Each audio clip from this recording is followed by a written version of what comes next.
Hi, seventh graders.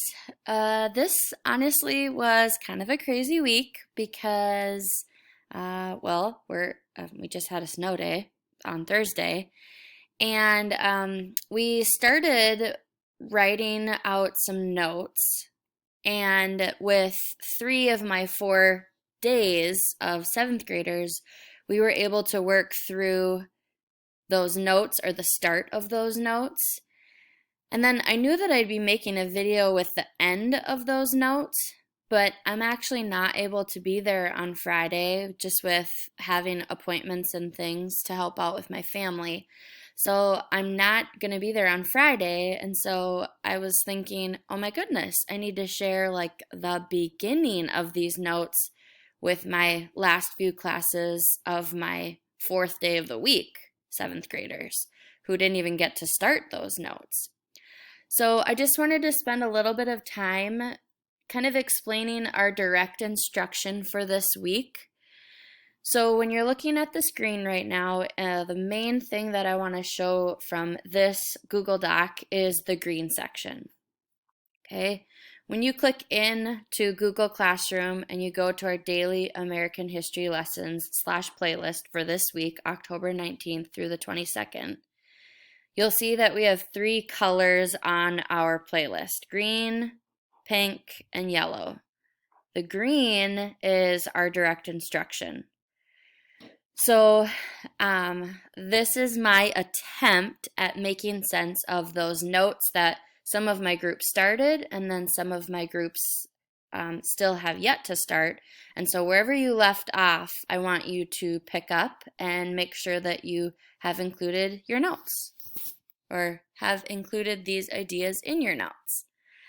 So I'm going to take you to the document that some of my groups, we started to create. Now, actually, let me take you back to our playlist. I highlighted, it says, for this class, we have a note session on how the colonies develop. We're really answering a question that says, what factors allowed each colonial region to grow and prosper? But then also thinking about what are some factors that maybe didn't help them grow and prosper? What were some strengths of each region? And then what were some challenges that those colonists experienced?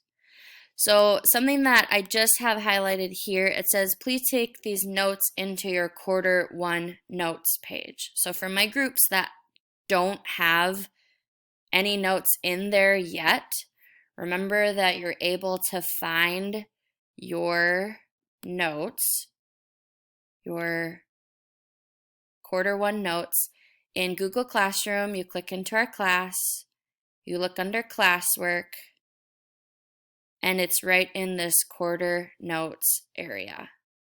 Okay. So once you've opened up that quarter notes doc, what you're going to do is you're going to see that it's super blank. I get that.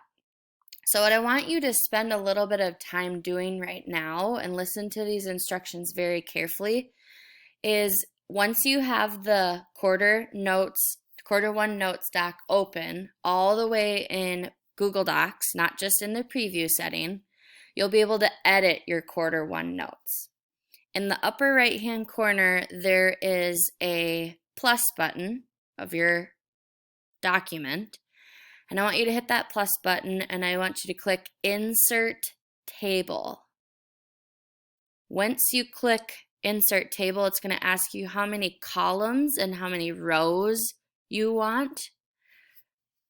If you look at my table, you'll see that I have 1, 2, 3, 4, 5, 6, 7 columns.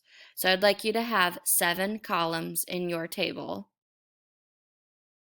Then once you see I have 1, 2, 3, 4, 5 rows. So I'd like you to have 5 rows. So 7 columns, 5 rows. Once you're done with choosing those settings, 7 columns, 5 rows, then you would hit Insert Table, and it's going to put that table into your Q1 notes document. Okay, so for anyone who's needing this info, Remember our focus this past week when you were working on exploring and learning and demonstrating your learning? You were really first focusing on seeing how the colonies were developing and how they were excited about what was going well, and they were kind of pushing through those challenges. This week, we wanted to, in our direct instruction, because we didn't have direct instruction last week, we wanted to really examine a big question. That big question that we were examining was what factors allowed each colonial region to grow and prosper. So if you're just joining us with notes this week, like you haven't had direct instruction yet, I want you to type that question, what factors allowed each colonial region to grow and prosper, really close to the top of your quarter one notes underneath the title. Okay? Then I want you to just spend time taking these notes down into your quarter one notes. I suggest pausing the video and taking time to put this information into your table. Okay, make sure that you have the factors listed at the top. Make sure that you have the regions, the colonial regions, on the left-hand side. You can really make this table as organized and as crisp, clear with information as you can get it to be, okay? The way I like my notes is to be really organized, detailed, but then also short and sweet, like they have the necessary information. Okay, some of my classes, we were just able to get through 2 of these.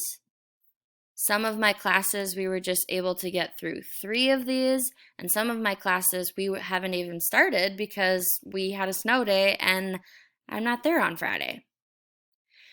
So I'm going to ask that you take some time, write these notes into your quarter one notes doc. And you might be wondering, okay, Scoozy, what's the rationale? Like, what's the reason behind putting these notes in my quarter one notes? Well, first, it's helping you process how the colonies were growing. But second, you're able to use these notes in your assessment that's going to be happening in a few weeks. Okay, so I'll send you out like a Google form to fill out as like a quote unquote test. And you'll be able to use these notes in your assessment or in your test. So the better you do at taking notes will really feel like, oh my gosh, I'm confident going into my assessment because I got all the notes. I can use them. Sweet. Once you feel like you've gotten your notes concluded, like you've put your table and all of the colonial regions and their factors and all of this information into your quarter one notes, I want you to just think with me a little bit and say, okay, our first focus was saying, whoa, colonies are developing. Awesome. Good for them. But our second focus was really realizing like, oh my gosh, once the colonies were establishing their way of life and were excited about like having some independence, there was some solid tension beginning to grow and rise between colonists and the British.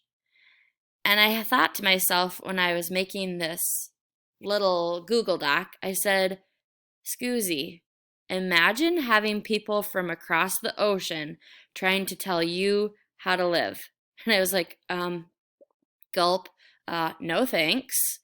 So this upcoming assignment, learning evidence that you will see for this week, once you're done with your quarter one notes, you're going to see October 19th through the 22nd, a big piece of learning evidence that a lot of my students are choosing to tackle, like they chose to do the learning evidence that I designed for them. It says, hey, directions. Today you're going to be spending time researching different acts the British had for the colonists living in the colonies. Each of the acts were meant to create restrictions or have the colonists do something specific. First, you'll be researching what each act was: the Quartering Act, the Townshend Act, the Stamp Act, the Sugar Act, and then I want you to find one more act or one more restriction that the British were saying, hey, colonists, you have to do this, or hey, you can't do that. Okay, then after you fill that information in here, what is it? Then in this next column, you're going to see, okay, now I have some time to really explain what were some ways that colonists said, ha, we're responding to you telling us that we have to do that, and this is what we're going to maybe do instead. Okay, so how did colonists respond or react? What were some positives and negatives to this particular act for colonists? Okay, so depending on where you are in your week and in your playlist, you might be working on our direct instruction, taking notes, finishing those up. That should be pretty easy for you. I think maybe the most complex part is adding a table to your notes. Then if you're not focusing on direct instruction, you're finished with that, you make sure that you are working through your Explore and Learn in your pink section of your playlist. Remember, you only have to pick 3 of the 5 choices. And then if you're saying, Scoozy, I've already done the direct instruction with you, and I've already worked on the Explore and Learn items on our playlist, then you get to really jump in and work on your demonstrate your learning. Okay, remember you only have to choose one of the 2 options below, and really pay attention to this little note.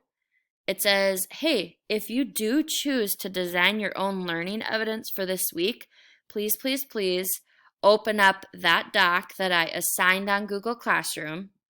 But then if you're saying, but Scoozy, I'm designing my own. Yeah, I know. You can delete that assignment. I mean, like, delete this table and put whatever you're creating on this document so that it's already attached to Google Classroom. Okay? So the colonist and British rule is basically going to be where you're putting your learning evidence regardless of if it's Scoozy designed or you designed. Okay?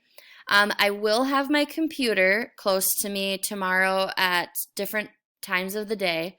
So if you have questions, feel free to email me. And I'm excited to see you next week on our Zoom calls.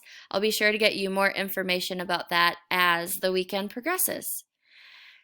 Be careful in the snow and have fun. I'll talk to you soon.